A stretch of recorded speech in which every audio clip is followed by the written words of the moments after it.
अस्सलाम वालेकुम dear students. आज हमारा टॉपिक है particle nature of electromagnetic radiations. तो बेटा इलेक्ट्रोमैग्नेटिक वेव थ्योरी हमने ऑलरेडी पढ़ी है। वेव नेचर जो है हमने ऑलरेडी डिस्कस किया है, ठीक है। तो आज हमें बेटा डिस्कस करना है particle nature of electromagnetic radiations. अब बेटा अगर हम बात करेंगे लाइट की, तो लाइट जो है ये भी एक इलेक्ट्रोमैग्नेटिक वेव होती है। तो कुछ प्रॉपर्टीज जो लाइट की है वो वेव नेचर पर एक्सप्लेन होती है, जैसे कि रिफ्लेक्शन है, रिफ्रैक्शन है, डिफ्रैक्शन है। ये कुछ प्रॉपर्टीज है जो कि आराम से वेव नेचर पर एक्सप्लेन होती है, यानी कि जिससे ये पता चलता है कि लाइट का वेव नेचर होता है। लेकिन बेटा कुछ प्रॉपर्टीज ऐसी भी हैं लाइट के रिलेटेड जिनसे लाइट का वेव नेचर एक्सप्लेन नहीं होता है, जिनसे यह एक्सप्लेन होता है कि लाइट का पार्टिकल नेचर है या इलेक्ट्रोमैग्नेटिक रेडिएशंस का पार्टिकल नेचर होता है। और उसमें सबसे पहला जो यहां पे कॉन्सेप्ट है that is photo electric effect. Photo electric effect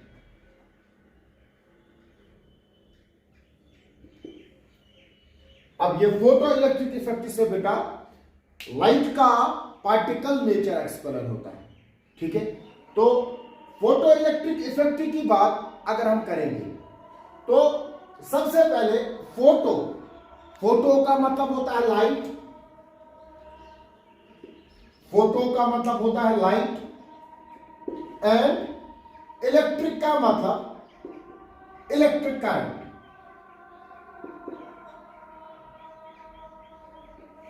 Simply relationship between light and electric current. This effect gives us relationship between light and electric current. जैसे कि बेटा सिंपली आप देखते हो घर में हमारे पास वो सोलर पैनल्स होती है, ठीक है।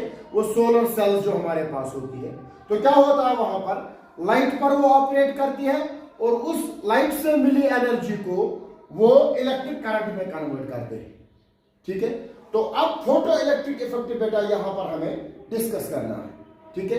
तो सिंपली देखो कैसे हम इसको डिस्कस करेंगे। तो हर्ट्ज ने एक एक्सपेरिमेंट किया था।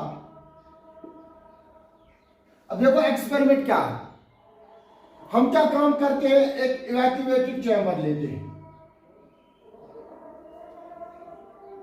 ये एक इवैक्यूएटेड चैम्बर है, ठीक है बेटा।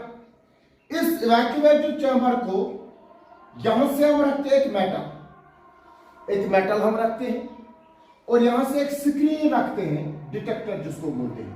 ये हमने यहां पर मेटल रखा और यहां से हमने रखा डिटेक्टर। इसका काम मैं आपको अभी बोलूंगा,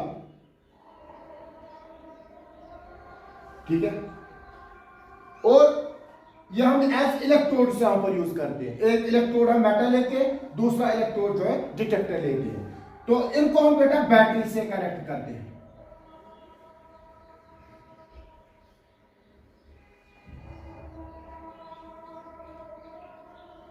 और यहां पर हम एक एमीटर यूज करते हैं। तो एक बैटरी है, तो ये मेटल जो है बैटरी के नेगेटिव टर्मिनल के साथ कनेक्ट होगा, तो इसका मतलब ये एक्ट करेगा एज कैथोड। और ये डिटेक्टर जो है बैटरी के पॉजिटिव टर्मिनल के साथ कनेक्टेड है, तो ये एक्ट करेगा एज एनोड,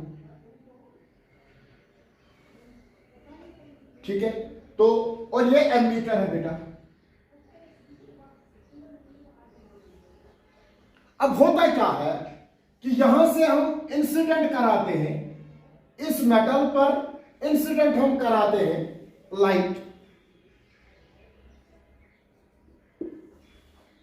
इस मेटल पर लाइट जो है स्ट्राइक कराते हैं।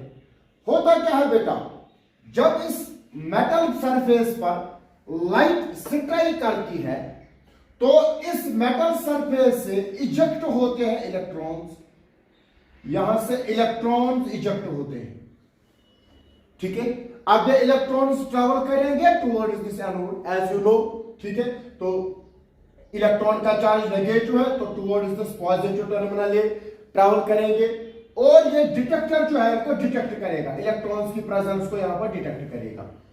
तो क्या हुआ, जब लाइट इंसिडेंट हो गई इस मेटल सरफेस पर, तो इस मेटल सरफेस से इजेक्ट हो गए बेटा इलेक्ट्रॉन्स, और इलेक्ट्रॉन्स फ्लो हो रहे हैं बेटा टुवर्ड्स द एनोड। और आपको पता है बेटा, जब यहां से फ्लो ऑफ इलेक्ट्रॉन्स होगा तो इसका मतलब यहां पर बेटा क्या प्रोड्यूस होगी, यहां पर प्रोड्यूस होगी इलेक्ट्रिक करंट। और इलेक्ट्रिक करंट का होना बेटा कैसे हमें पता चलेगा, वे पहले बात किस एमीटर, ये एमीटर डिफ्लेक्शन दिखाएगा, जिसकी वजह से हमें पता चलेगा कि यहां पर इलेक्ट्रिक करंट प्रोड्यूस हुई है। तो हुआ क्या बेटा इस पूरी प्रोसेस में, इस पूरी प्रोसेस में क्या हुआ कि हमने लाइट को इंसिडेंट करवाया, स्ट्राइक करवाया मेटल सरफेस पर, ठीक है। तो हुआ क्या, इस मेटल सरफेस से इलेक्ट्रॉन इजेक्ट हुए और ये इलेक्ट्रॉन ट्रैवल हो गए टुवर्ड्स द एनोड, और इस फ्लो ऑफ इलेक्ट्रॉन्स की वजह से इस सर्किट में बेटा जनरेट हो गई इलेक्ट्रिक करंट, जिसकी प्रेजेंस हमने डिटेक्ट की with the help of this ammeter. तो यहां पर लाइट की वजह से बेटा जनरेट हुई इलेक्ट्रिक करंट, ठीक है। तो इसका मतलब यह है कि लाइट ने यहां पर इलेक्ट्रॉन्स को इजेक्ट करवाया, जिसकी वजह से इलेक्ट्रिक करंट जनरेट हुई। तो इसी इफेक्ट को बेटा नाम बोलते हैं फोटो इलेक्ट्रिक इफेक्ट। तो फोटो का मतलब लाइट, इलेक्ट्रिक का मतलब इलेक्ट्रिक करंट। तो इलेक्ट्रिक करंट प्रोड्यूस हो गई इस सर्किट में with the help of light. तो इसी इफेक्ट को हम बेटा नाम बोलते हैं फोटो इलेक्ट्रिक इफेक्ट। तो फोटो इलेक्ट्रिक इफेक्ट को बेटा अगर हमें यहां पे डिफाइन करना होगा, तो कैसे हम फोटो इलेक्ट्रिक इफेक्ट को डिफाइन कर सकते हैं यहां पर, ठीक है। Simply it is the phenomenon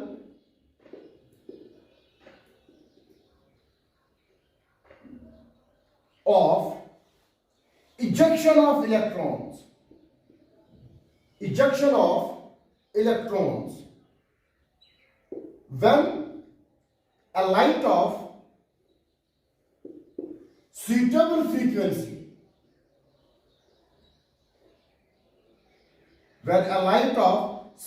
frequency strikes the metal surface.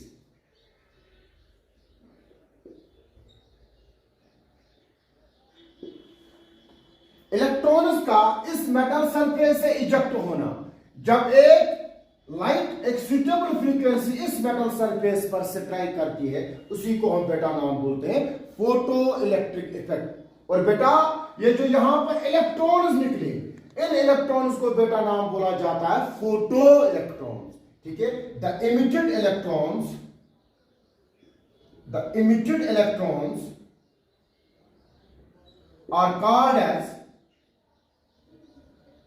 are called as photoelectrons।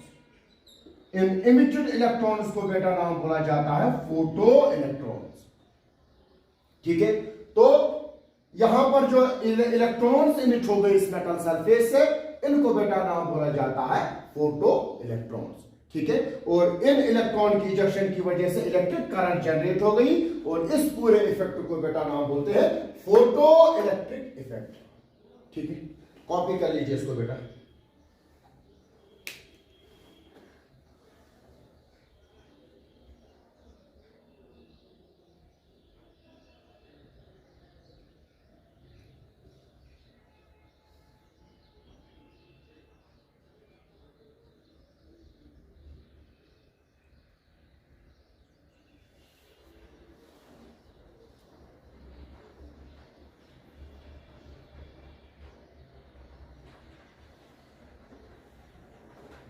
अब यहां पर बेटा डेफिनेशन में मैंने एक टर्म यहां पर बेटा यूज की, दैट इज सुटेबल फ्रीक्वेंसी। ये एक इंपॉर्टेंट पॉइंट यहां पर है। When a light of suitable frequency strikes the metal surface, जब एक लाइट एक सुटेबल फ्रीक्वेंसी की स्ट्राइक करेगी मेटल सरफेस पर। अब इसका मतलब क्या है बेटा, अब आप ध्यान से सुनिए।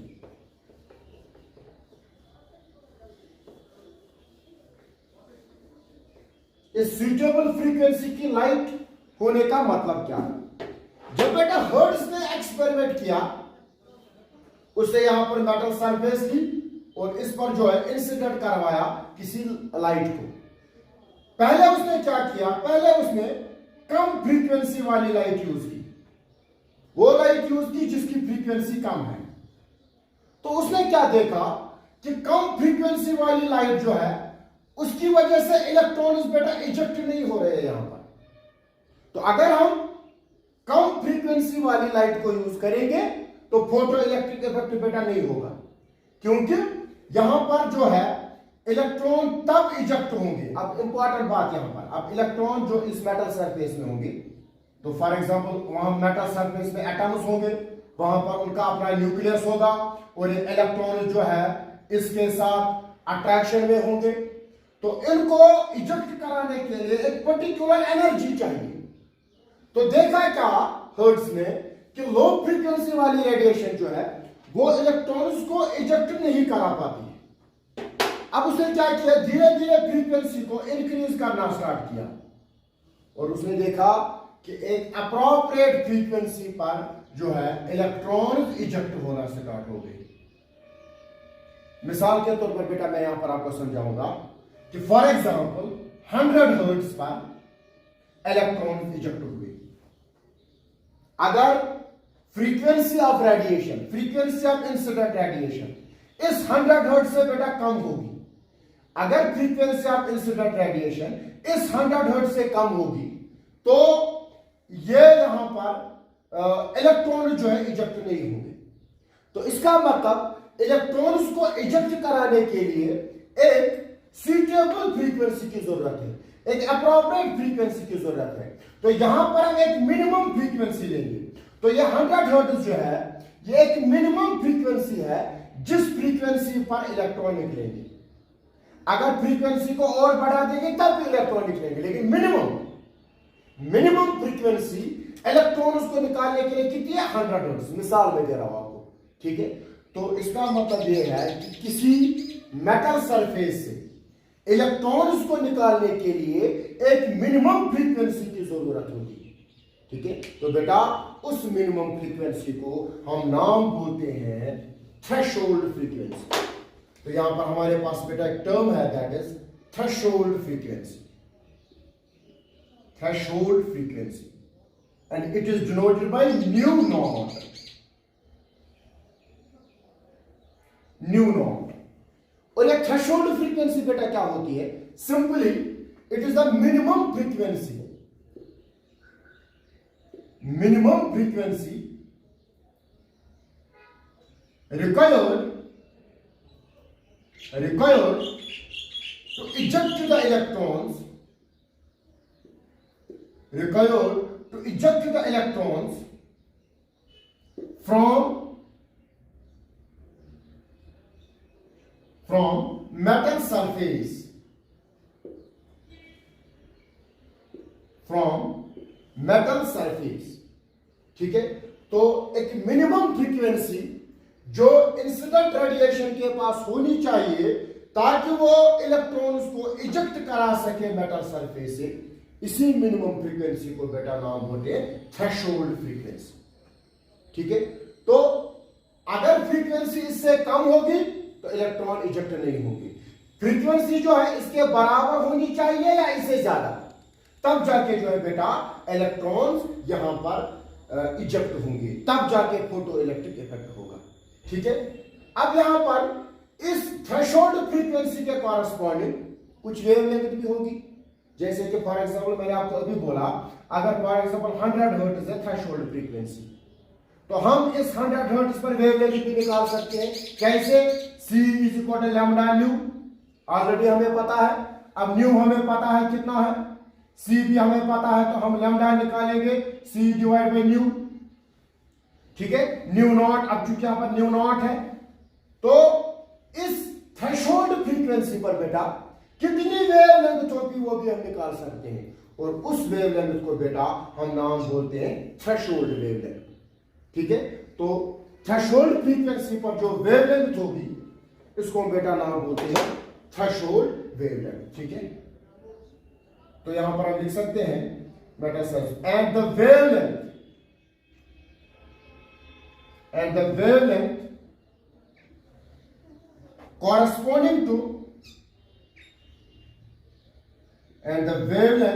corresponding to threshold frequency. Threshold frequency is called as, उस वेवलेंथ को बेटा हम नाम बोलते हैं threshold wavelength. Threshold wavelength. Threshold wavelength. तो बेटा सिंपली इलेक्ट्रॉन्स को मेटल सरफेस से इजेक्ट कराने के लिए एक मिनिमम फ्रीक्वेंसी की जरूरत पड़ती है. उस रेडिएशन के पास, इंसिडेंट रेडिएशन के पास वो मिनिमम फ्रीक्वेंसी होनी चाहिए, तब जाके इलेक्ट्रॉन इस मेटल सरफेस से इजेक्ट होगी.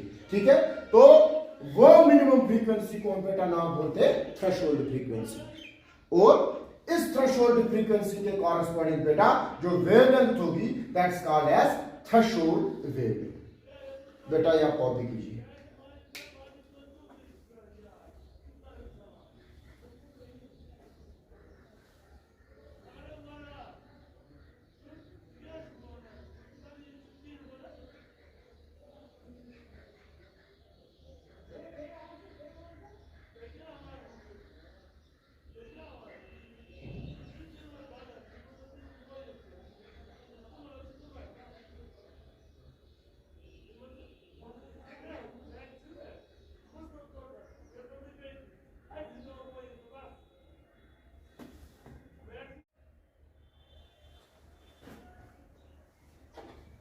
अब एक और टर्म बेटा यहां पर है,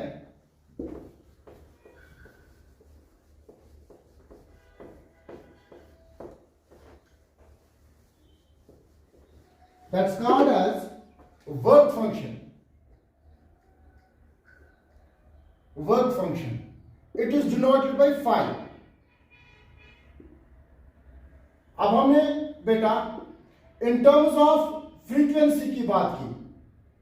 एक मिनिमम फ्रीक्वेंसी चाहिए फोटो एमिशन के लिए, इलेक्ट्रॉन्स को इजेक्ट कराने के लिए, that's called as threshold frequency. उसके कॉरेस्पॉन्डिंग जो वेवलेंथ होगी that's called as threshold wavelength.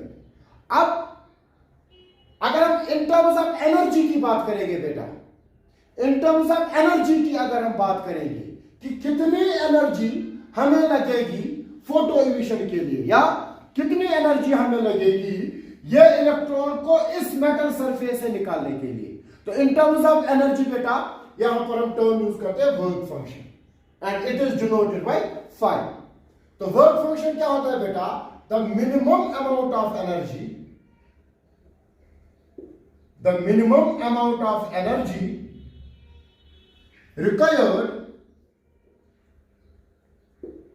required to eject the electrons, required to eject the electrons from metal surface.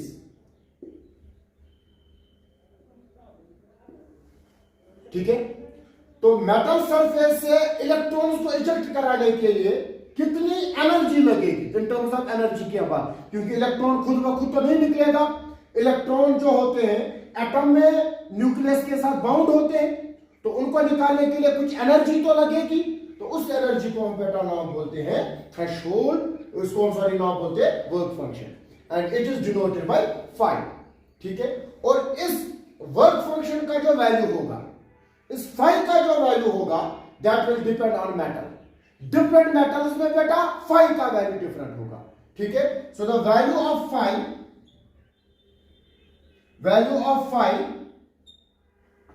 is different in different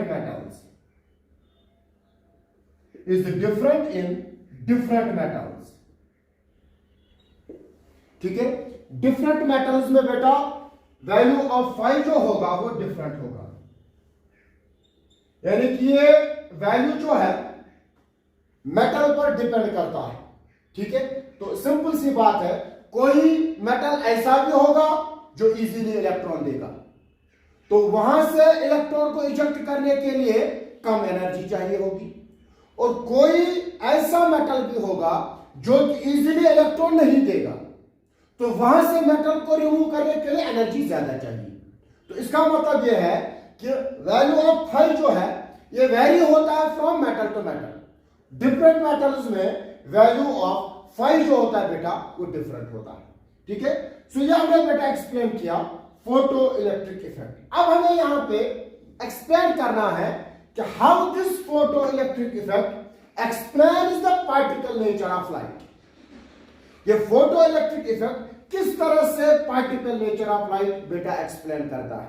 अब वो हम बेटा नेक्स्ट क्लास में discuss करेंगे, क्योंकि अगर वो हम यहीं पे डिस्कस करेंगे तो ये थोड़ा सा वीडियो बड़ा बन जाएगा, तो आप भी बोर हो जाओगे। ठीक है, तो ये शॉर्ट वीडियोस हम इसलिए बना रहे हैं 25-30 मिनट्स का, कि आप भी बोर नहीं होने चाहिए व्हाइल वाचिंग द वीडियो।